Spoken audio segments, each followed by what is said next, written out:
I'm going to really try my best to do this without ranting too much, but I just know it's going to be nigh on impossible after last night's performance in the 2-0 loss to Brentford. Did a video leading into the game in terms of team news and stuff, and I said in the game how vital it was, in that video, sorry, how vital it was that we were to get something from Brentford. It felt like the worst result could have been a draw for us, really. That should have been the bare minimum because we desperately needed the 3 points. But what unfolded was something that I'm going to be honest, it's left me very shaken, shocked. Was not expecting that kind of level of performance. I would actually go as far as saying that was the worst. Genuinely one of the worst I've ever seen West Ham play in my whole life. I've never seen such a horrendous, shameful, embarrassing, gutless performance from West Ham. And I mean that from top to bottom. I really do. I mean, when you talk about on the pitch, every player I think is accountable. I think Nuno is massively accountable. So what I want to do is talk about, rather than sort of just go into a big rant and talk about loads of things at once, I want to kind of try my best to keep it a little bit structured. So I'm going to start with, let's forget the ownership for a minute. I'm going to come to them at the end, all right? I'm going to talk about David Sullivan and stuff at the end, what my thoughts on that. But talk about yesterday in terms of what happened on the pitch. So got a message from X earlier in the day, and he said, "Oh, you're going to hate seeing this lineup," and basically said that people aren't going to believe how bad it is. So I was very aware that we were in for a really nasty shock when we saw the lineups come out. So what I saw. So yeah, I'm going to be honest. I think that's it's purely on Nuno. I don't know what Nuno was thinking. I'm struggling to understand what on earth was going through his mind when he thought that's the team for this game. But bear in mind that was a vital game for us. That wasn't just a game where we could kind of brush it off. Certain games you can kind of brush off. Arsenal away, you can kind of brush off because you go, well, we're not expected to win here. If we lose, just try not to get hammered and embarrass yourself. We didn't do that at the Emirates. So there are games that you don't have to dwell on too much and think, I can't believe it. You just think, okay, we weren't expected to get anything there. You move on. Brentford at home is a must-win game. I don't know what possessed Nuno to make the decisions that he did in terms of that lineup. And the main one being, of course, Ollie Scarl's coming in at right back, which I just couldn't understand. And then he put Kyle Walker-Peters at left back. Kyle Walker-Peters has played left back and right back. So that having Kyle Walker-Peters there wasn't too much an issue for me. But the decision to have Scarls at right back was bizarre. There was literally no need for it. Do you know what I mean? Like, what was the purpose of that decision? Playing a player in such a vital game, in a vital position, you're playing a player that doesn't play there. You'd like to think that there was thought in this in terms of, yes, but what we're going to do is he's going to be on the overlap and he's going to be whipping crosses in or whatever. Well, I would say he wouldn't be whipping crosses, he'd be cutting back, wouldn't he? Because it's not his right foot. Which again, you get my point though, that you might be able to defend it if you go, see what we're doing here. You can see the plan. There was no plan. There was no plan. It was quite literally just drop a player in there. It almost felt like for a bit of a laugh, like just see what happens. Fuck it. Yeah, so that was horrendous. Jean-Claire Todibo coming back into the side. Now, in the build-up to the game, it was said that when we got news from X, it was said that Nuno had been really impressed with Todibo, apparently his attitude and performances in training. Did you see that yesterday? I saw shitty Todibo, as we've always seen. Another crap signing who's proven to be a total waste of money. I just saw the same player again. Totally crap, outdone, slow, looks unfit, always looks unfit. I don't know what's wrong with that guy. I don't think he's a footballer, in my opinion. That's how unfit he is. He always seems to be looking like he's slow and struggling. So I don't know what we're talking about with this. Oh, he's been looking so well in training. Well, we didn't see any of that. So again, not really understanding why Mavropanos was dropped. Why would you drop Mavropanos? Mavropanos has been our best centre-back this season. But he dropped him for the game. I just don't understand it. I don't understand why you would change it so much. It just didn't. I just don't understand why you would tinker with your defence like that. Aaron Wan-Bissaka on the bench, and Mavropanos on the bench in favour of Scarls and Todibo. Shocking. Absolutely shocking. Then you go onto the midfield. Souček in partner in the midfield by Andy Irvine. Why? Why would you make that decision? Potts and Magassa on the bench. So you got Suchet. Suchet, I can understand. Suchet, I can understand why he was playing him, because you need the height. They've got the long throw-ins, and also Suchet grabs a goal for us. He's notorious for grabbing us goals, so I can understand Suchet being included. Okay, so as I'm trying to be, if I'm going to be critical of Nuno in that, you've got to understand. Like I was saying for Skulls, I want to find a reason why Skulls is playing. I can't find one. I can find a reason for Suchet, but Andy Irvine, I can't. I can't find a reason for it when you've got Freddie Potts and Magassa on the bench. I don't understand why you would do that. Just made no sense at all. We then had Fernandez playing in the number 10, which wasn't actually quite right, was it? Because actually, it was actually more Somerville that's playing more central, and Fernandez was out on the left hand side or right hand side, so I say, which was on the left hand side. So it was very odd. It was really confusing lineup. And then Paqueta up front. I mean, a game which we had to win. We had to get 3 points. We didn't even have a striker on the pitch. I mean, look, there's got to be an element of sympathy towards Nuno in terms of the fact he's only been here a short period of time. So I'm not going to come here and say it's all on him, all his fault. But he's not blameless in this. And in terms of last night, in fact, he's quite accountable for a lot of that. And I just think that the management was horrendous last night. And I think that he needs to look himself in the mirror. I think he's someone, and by I'm going to come to a stupid comment in a minute, you look yourself in the mirror, I'm sick of hearing it. But he is someone that I would say that you need to sort of buck your ideas up. You've come in here to sort this team out. What was that? Yeah, absolutely shocking. Also, before I can move on from Nuno, the substitutions. I mean, what was that all about? I mean, we made changes at half time, which was, no. I mean, how on earth we weren't like 4-0 down at half time? I've no idea. We were lucky. We came off that pitch losing 2-0. Lucky. I feel lucky that we didn't lose by 6 or 7 goals. That's how bad that was last night. I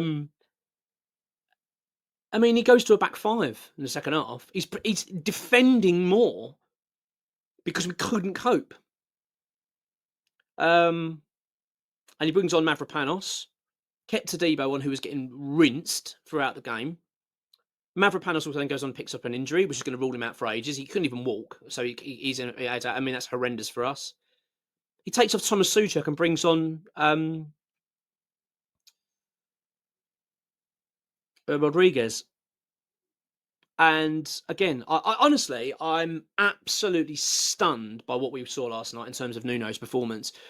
I've been really pleased by the fact we brought him in as manager. I thought it was a great appointment. Well, great, that's a bit extreme, but a decent appointment in terms of his experience. He's got Premier League experience, done very well at Wolves, very well at Forest. You kind of feel like you got a bit of a safe pair of hands with him. So I was expecting to see West Ham put in a solid performance last night. I wasn't expecting a wonderful, amazing performance. I wasn't expecting West Ham to go on that pitch and smash them 4-0, but I was expecting a solid performance. I was expecting a draw, really, I'm going to be honest. But my word, Nuno has got a lot to answer for that. The next thing I want to talk about is Jarrod Bowen. I've talked about this enough times. He is not a captain. Jarrod Bowen is a crap captain. Let's just get it straight. He can't just keep being protected because he's a good player for West Ham. By the way, he was shit last night, Bowen. He was awful. He was really poor. He had one decent attempt at goal, which was a good save from Keller. But when it came, he sort of pushed it around the post. I think that was in the second half.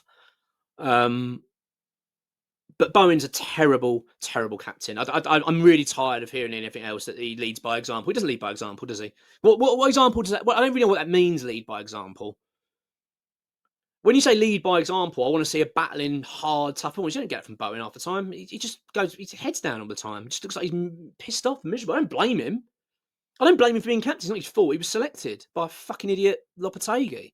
Another shit manager. But he's a crap captain. And we're just paralysed in this, like, we can't change captain because it's Bowen. It's West Ham's best player. It should just be like, it doesn't fucking matter. It doesn't matter how good you are as a player. You're not a fucking captain. I'm sick and tired of watching these players walk around that pitch with their heads down, not fighting. And where's Bowen in that? Where is Bowen ever rallying these players? Never see it. I don't even see him talking to players. I saw him talking to Nuno last night. He's talking to him. And he's like walking off when Nuno's in the middle of talking to him.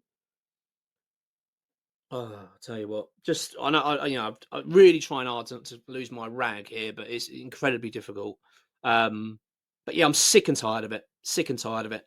The media are now doing the typical rounds. Now I've just seen Gonzo on Sky Sports doing the typical, blaming the fans. Well, the fans, it's about time the fans started getting behind the team. That's the reason why, sort of suggesting that was one of the reasons why we lost like we did last night, and why we are where we are, which is total bullshit.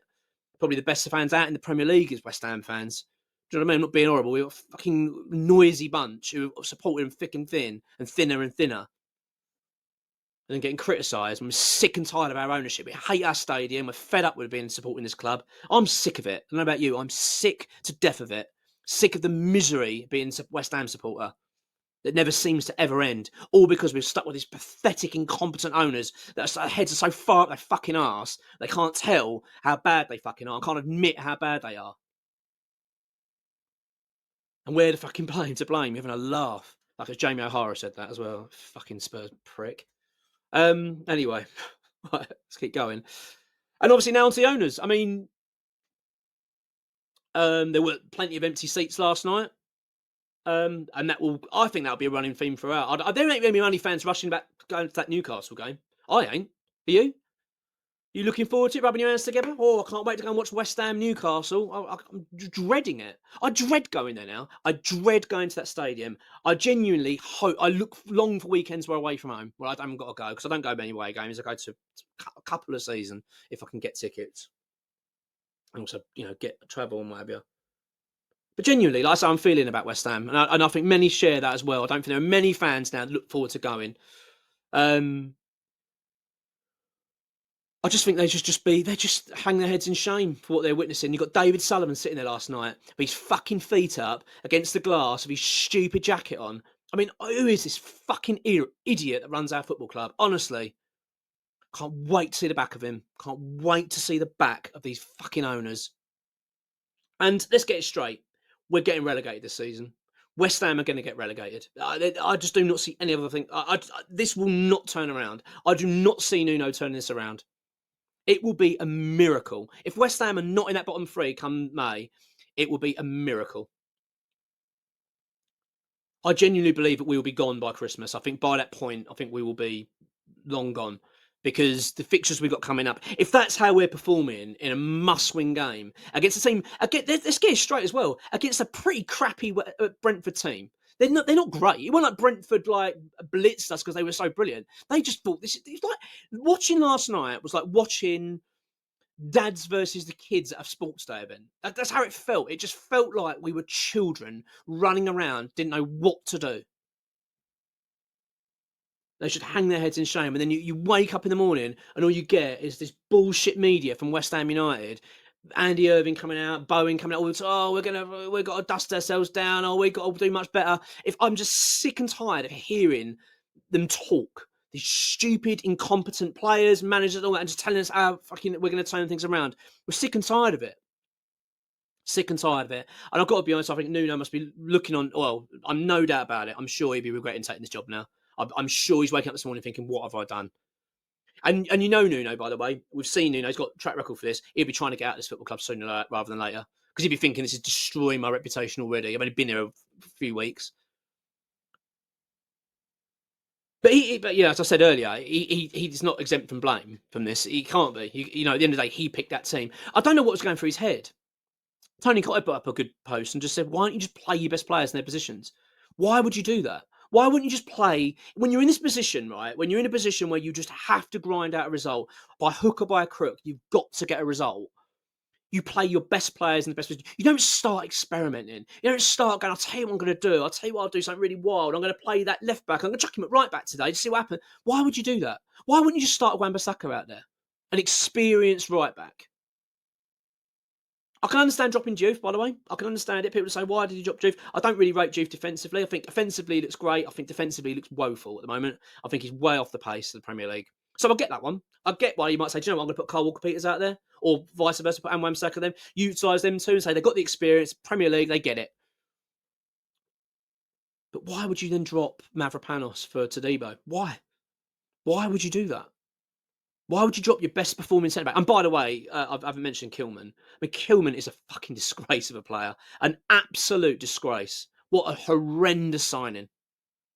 Sort of epitomises West Ham, doesn't he, Kilman? Just weak and pathetic. I'm sick of looking at the bloke, to be honest. And it's harsh on him. I don't want to be horrible to the guy, but I'm just sick of seeing him play. Such a weak, useless centre back. Just rolls over every time. I mean, oh God.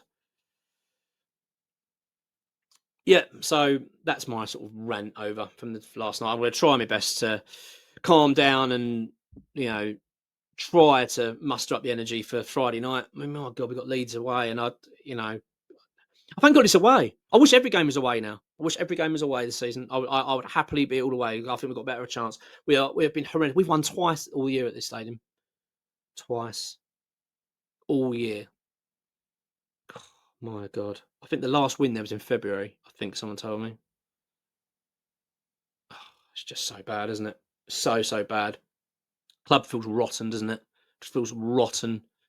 And that's it. I don't really have anything else to say. I always, you know me, people who watch this channel, I always try and lean on optimism. I always try to go, look, yeah, it's bad, but because Gio said a really good thing once upon a time, and I always it really sort of struck with me when he said, like, when you win, you're euphoric, or when you lose, you're on the floor.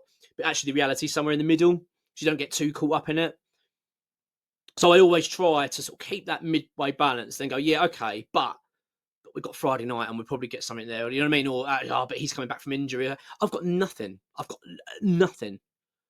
Genuinely this morning, I woke up and just felt, that just feeling of like hopelessness. I've just got nothing to go on, nothing to be optimistic about when it comes to West Ham. I'm dreading Friday night because I think we're just going to, I don't see how we're going to go and get a result at the moment. There's just no, there is one positive. It's not at the London Stadium. That's the only positive I can say. It's not at home, thank God. We might have a chance because we're not in that shithole stadium. Right. Sorry for. I would try and put things out. I want to try and make things positive, and I will get back to normal tomorrow. I'll start talking about the competition winners and all that sort of stuff. But today, I'm not there. I just want to get that off my chest. Do a video tomorrow, and we'll try and be a bit more perkier, and we'll talk about other things. But it's how can you be? Well, how can you be perky about West Ham at the moment? There's nothing, is there? I'm not looking forward to January. People are saying, "Oh yeah, but we'll get to January, and we'll do." Well, who's going to come to West Ham in January? We're going to be bottom of the league in January. I genuinely believe we're going to get relegated this season. I really do. I really think West Ham are going to get relegated. I think it's something that West Ham fans now, we need to start gearing ourselves up mentally for it. I'm certainly starting to go in that mindset now, thinking we're going to be in the Championship next season. And it's what we deserve. It's what, not we as fans, certainly not us, but it's certainly what West Ham ownership deserve. They do not deserve to be in the Premier League. They don't deserve to have that TV revenue rolling into their fucking pockets. They don't deserve it. Anyway, have a good one. I'll do a video tomorrow and hopefully a bit more positivity, but I doubt it. Come on, your hands.